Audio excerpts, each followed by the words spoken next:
Hey guys, and welcome to yet another The Last of Us video.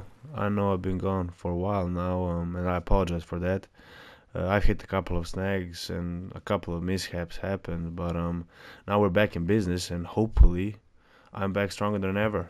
And yeah, this is Lost Levels, and I hope you'll enjoy the video. And I'll be quiet for the remainder of the video and let you guys enjoy it in peace. And yeah, I'll see you guys in the next one. Be good and be brave.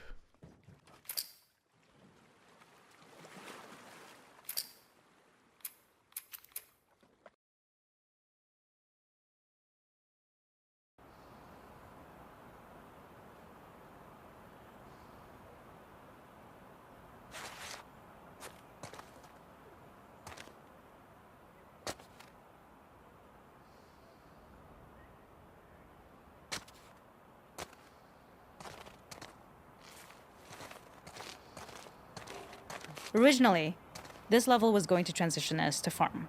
We would go all the way through to the dance, where Ellie and Dina share their first kiss. Then we would play through farm, and when Ellie plays the guitar at night, she would remember the Seth incident. So, the opening for this was a little tricky. We needed it to match at least a little what you might expect emotionally coming from prior beats, because we were already purposefully disorienting you in time and space. Remember, you just came from this huge fight. To jump straight into it would have been a little too jarring.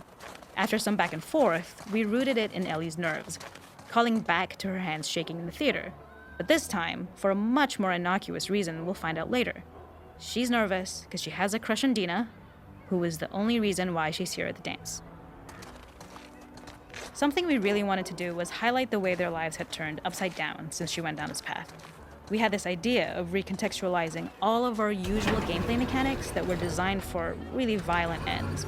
The workbench, door bashes, throwable weapons, and even the infected, which is my personal favorite.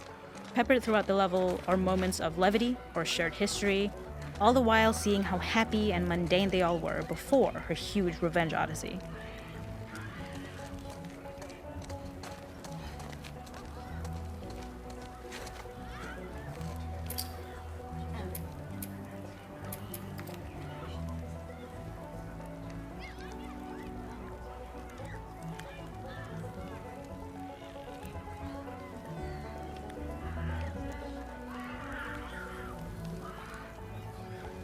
We use our workbench a lot to make a lot of things that kill and maim and hurt people.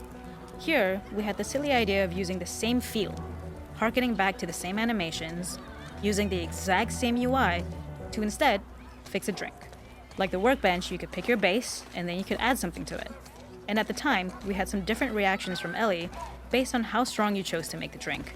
Something we wanted to prototype though, before it got cut, was picking up some ingredients around to add, like a lime or maybe a bottle of someone's favorite whiskey or salt, like you were earning upgrades. We also toyed with having Ellie carry around the drink you made and occasionally sip it, psyching herself up to go talk to Dina inside because she's nervous. It got too noodly though, because she would need to keep placing it somewhere before she did anything, so it would have ended up more trouble than it was worth.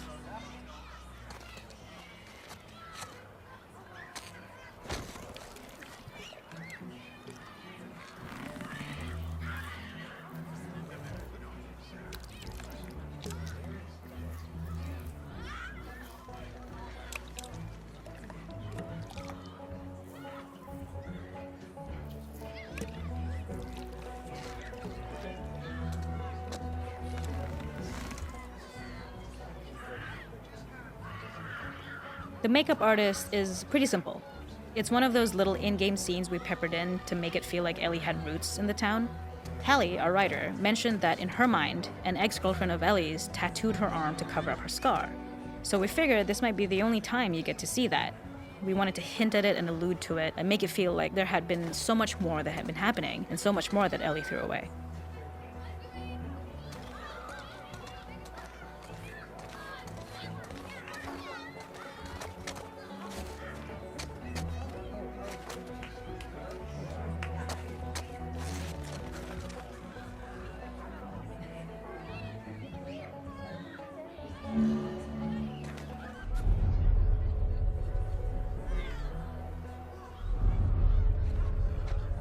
This is one of my favorite sections because I think that it achieves both the slice of life aspect of Jackson while also being a stark reminder of how dark the world that they live in really is. To attract attention and curiosity, one of the kids was supposed to make this adorable, messed up little clicker impression, and the others would giggle. We tried a version where if you got close enough, the kid might try and follow you a little before turning back.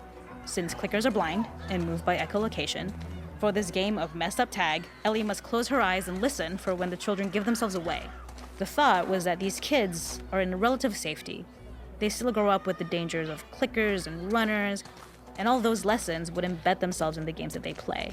When the festival got cut, they tried to preserve this moment and move it to the front of the game where the snowball fight is, as a tutorial. However, being in the headspace of a clicker doesn't really teach you how to deal with them. Eventually, it evolved, and they instead made the snowball fight, which was, I think, way more effective. For me, it's character illuminating that not only does Ellie know this game, she plays along.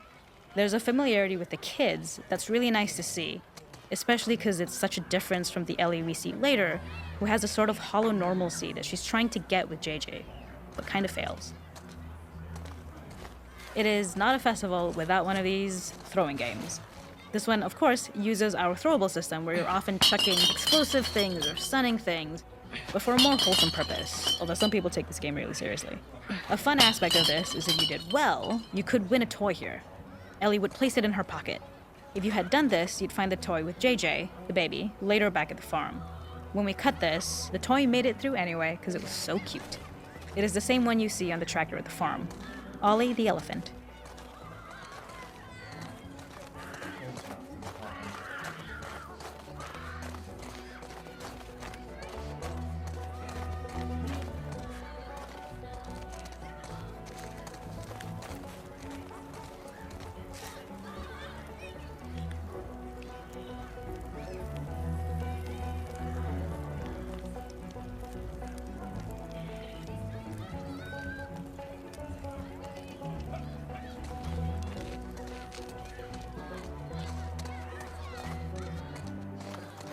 There's a hidden spot at the back that was just a bit of fun.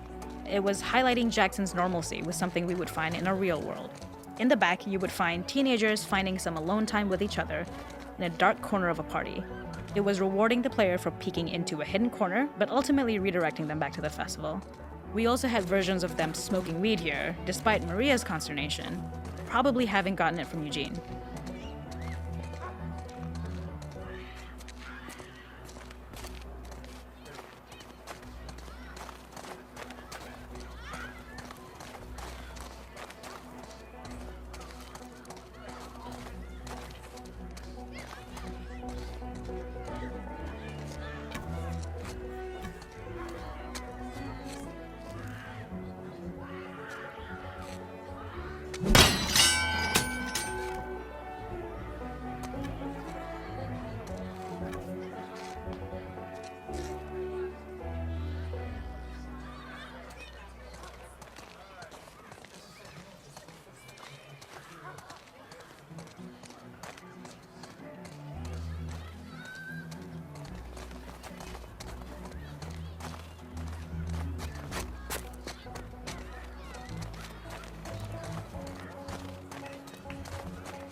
Seattle.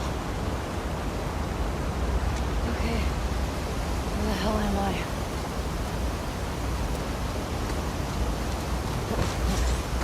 The ladder acts as an immediate goal for the player, but being able to climb out is not going to be so easy. To keep levels interesting and engaging, we alternate between positive and negative values the player experiences. Here, it's a positive to have found a ladder, but then a negative to discover it's not the solution. But then another positive to identify the next short-term goal of the doorway. By alternating between these opposing values, we give players what they expect, but not how they expect it.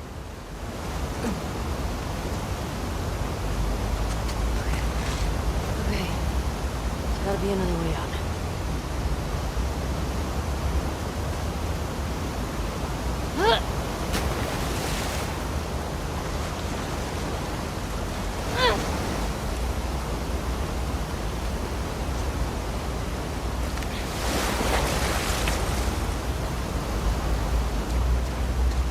This level, internally known as Find Nora, was quite long in duration as we had to make Ellie traverse a far distance to the opposite side of downtown Seattle.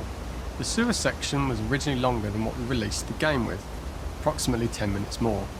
This was one of the few areas of the game that used water flow as part of a traversal puzzle. The player has to go upstream to use the current to get to the platform to reach the other side. We mostly cut this mechanic game wide, however it remained in essence in the section swimming to the aquarium as Ellie, when you were avoiding the waves.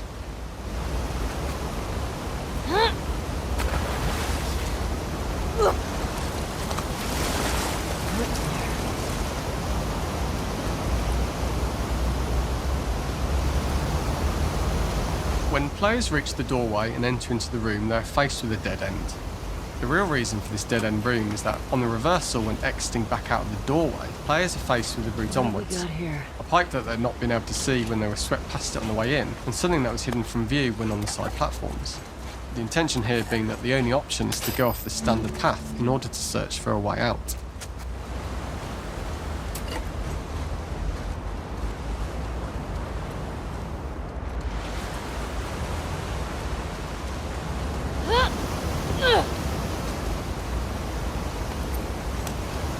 Get me the hell out of here. Throughout the rest of the level, we also used light to indicate to the player that they were heading in the right direction. At each turn, however, we blocked the direct route forward. Players would know that they just have to keep finding alternative paths, promoting those feelings of being desperate and trapped. We slowly introduced the player to consider climbing into smaller pipes and crouching in these tight spaces. This is to slowly build up to, and encourage, the player to climb into such a small pipe that they'd have to be crawling on their stomach, which is something that the player previously may not have recognised as a playable space, let alone the desired route they need to take. We added a tiny space just to reward the player's exploration with a pickup item, and we made sure it was something that made sense that you'd find in this area. A canister and all the garbage that had been washed into the sewers from the surface.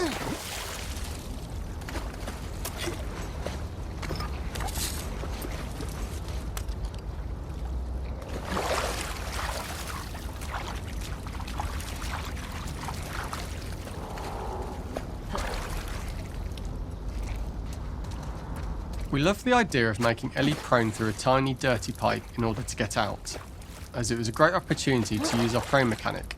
A unique camera setup was created to support crawling in these pipes, as the standard prone camera is much higher above the player. We also created custom collision in order for Ellie to manoeuvre in these tight spaces easily. Initially, the oblong collision capsule around her character caused issues crawling around corners. We put extra effort into the custom corner collision, so the movement experience is as smooth as the main game.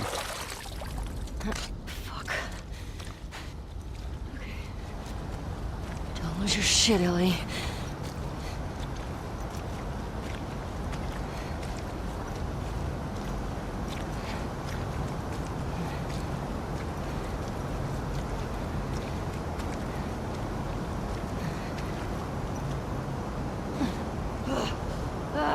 In order for the player to feel cramped, claustrophobic and desperate, we'd been enforcing the traversal mechanics that allow for a tight environment which promote these feelings. We introduced the use of the squeeze through so that we can keep the player feeling enclosed and tight, but without repeating the same geometry. Here we change from low ceilings with wider walls to high ceilings and tight walls to change up the spatial pacing and keep the level from repeating itself.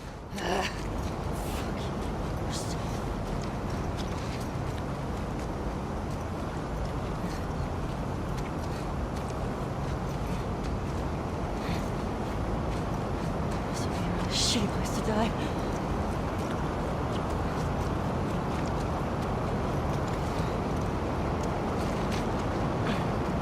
Originally, we had the waterline much higher here, so players had to swim through this tight tunnel.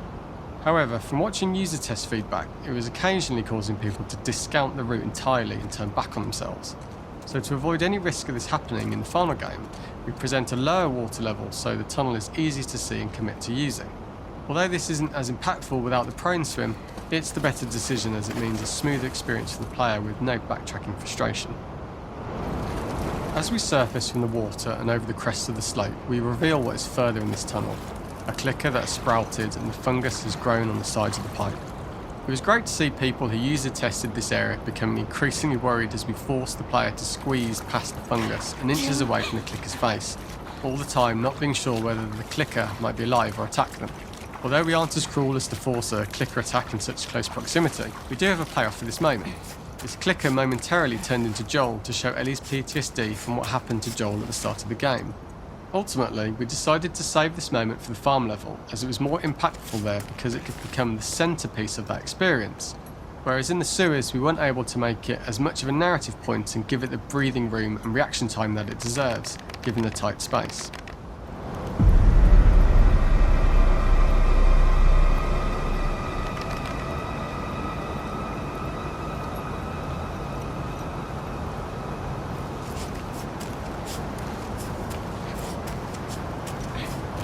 Oh shit!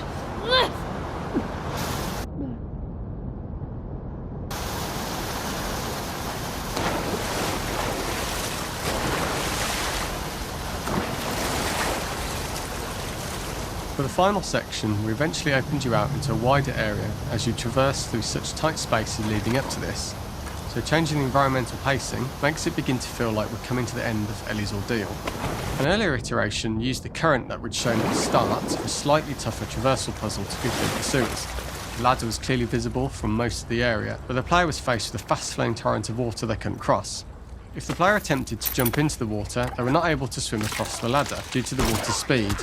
But instead, they had to traverse the pipe running along the top of the space in order to get across the water.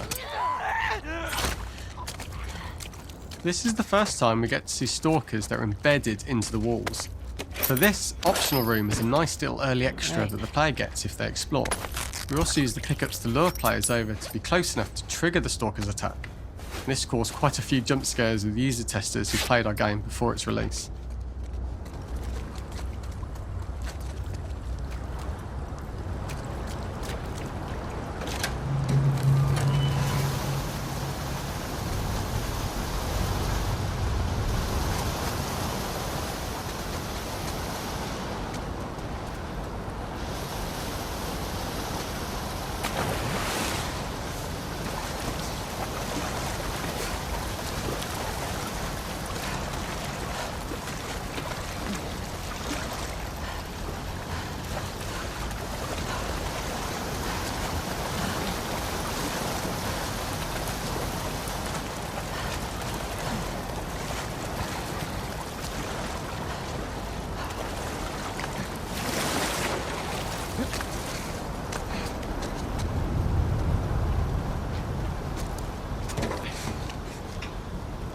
Using this pipe was retained in the iteration we shipped with, as it's the last of the extreme methods Ellie has to undergo in order to escape the sewers, and what she will go through in her pursuit of revenge.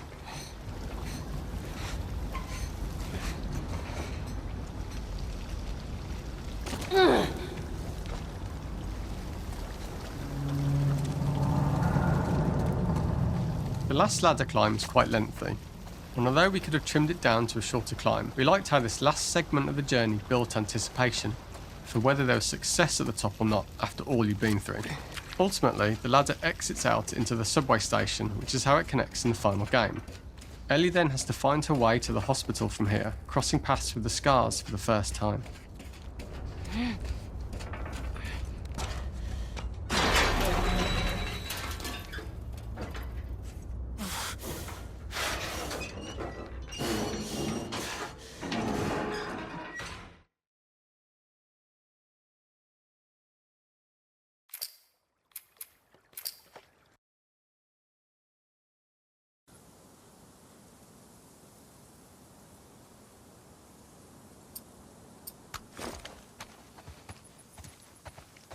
are you? So the boar hunt was one of the hardest levels for me to work on. It was a huge challenge with the systems that we had, and we kept trying, but it never felt quite right. Originally, the level happened after the Jackson Festival, which also got cut, but before Farm. Once the festival got cut, it became the prologue to Farm. The intended experience is that we jump forward in time after the fight with Abby in the theater. We don't know where Dina is. We likely assume she's dead because she was just bleeding out. Ellie is alone. Her hair is short. So maybe this is the future or the present. And she's hunting. Hunting who? Abby still? In early iterations of the fight, it was more arena-like. The player slowly whittles down the boar's health. Ellie gets more visceral and more vicious. We get a little worried about her. As the boar gets weaker, more panicked, more feral, and we start feeling sympathetic to the boar, was the hope. In all of these iterations, especially of these wider areas, it required custom AI and scripting to make sure it continued to feel organic as an animal, but we really needed it to do specific stuff. It needed to be able to close distances really, really quickly. It needed to charge to attack, but we wanted the feeling of hunting, so we needed to track it down from afar. And we also needed to discourage the player from attacking the boar when it's that close, or it would kind of turn into this melee kerfuffle. How do we do this in our world while keeping the boar believable? We must have gone through 5 or 6 iterations of the boar fight and all, and every single time it changed pretty drastically. We split it into clear phases, where one was like all long range. We tried another where you're getting close and you get the jump on it quite literally. You're jumping off of a rock to attack it. And then finally, we tried a bunch where you almost sort of go around a bunch of trailers and try and wrestle it. We uncovered after some time that taking down a boar over several phases felt very laborious and a little dramatic. It was comically long, it felt too boss-like, a little too gamey. We decided to cut the first few phases, and we opted for a cold open after the boar had already been on the screen. So that allowed us to focus on feeling like we're closing in on prey and to introduce the boar when it was at its most dangerous. Already hurt, already feral, much too close for comfort. And so the thinking was it would bring us more into Ellie's mindset. Is this really hunting for food, or is she hunting for some other reason?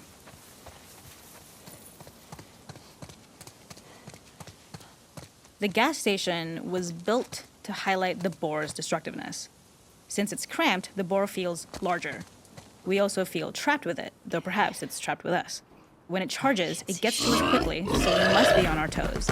This made it more aligned with Ellie's hunting for trouble mindset.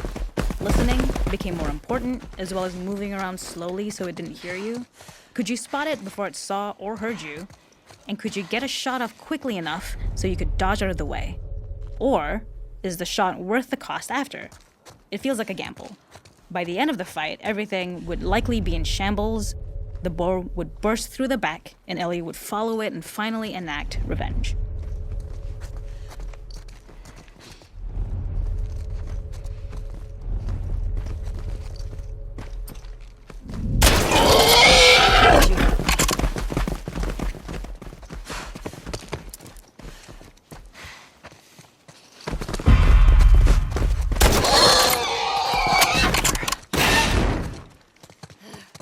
Nowhere to run.